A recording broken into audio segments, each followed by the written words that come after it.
નમસ્કાર દર્શક મિત્રો. બાયડ પંથકમાં જીવલેણ ચાઇનીઝ દોરીનો રાફડો ફાટ્યો. પોલીસની લાલ આંખ. ડીમાઈ ગામેથી ચાઇના દોરી સાથે એક વ્યક્તિ ઝડપાયો. ઉત્તરાયણના પર્વને હવે ગણતરીના દિવસો બાકી છે ત્યારે બાયડ તાલુકામાં પ્રતિબંધિત અને જીવલેણ ચાઇનીઝ દોરાનું ધૂમ વેચાણ થઈ રહ્યું હોવાની વિગત પ્રકાશમાં આવી છે. આ ગંભીર બાબતને ધ્યાને લઈ અરવલ્લી પોલીસ અધિક્ષકની સૂચનાથી જિલ્લાભરમાં ચાલી રહેલી ઝુંબેશ અંતર્ગત બાયડ પોલીસે મોટી કાર્યવાહી કરી છે. પોલીસે બાતમીના આધારે ડીમાઈ ગામે દરોડો પાડી પ્રતિબંધિત ચાઇનીઝ દોરાનો જથ્થો સાથે એક શખ્સને દબોચી લીધો છે. બાયડ પોલીસની ટીમને ચોક્કસ બાતમી મળી હતી કે ડીમાઈ ગામે સરકાર દ્વારા પ્રતિબંધિત એવી ચાઇનીઝ દોરીનો સંગ્રહ કરી વેચાણ કરવામાં આવી રહ્યું છે. બાતમીવાળા સ્થળે પોલીસે ઓચિંતી તપાસ હાથ ધરતા જય પંચાલ નામનો શખ્સ પ્રતિબંધિત ફિરકીઓ સાથે મળી આવ્યો હતો.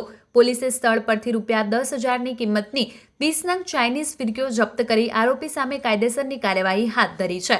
આવા જ અવનવા સમાચારો માટે જોતા રહો અર્થ પડકાર ન્યૂઝ. સંવાદદાતા સુહેલ મિર્ઝા, બાયડ. જોતા રહો અર્થ પડકાર ન્યૂઝ અને અમારી ચેનલને લાઇક, શેર અને સબસ્ક્રાઇબ કરવાનું ભૂલશો નહીં.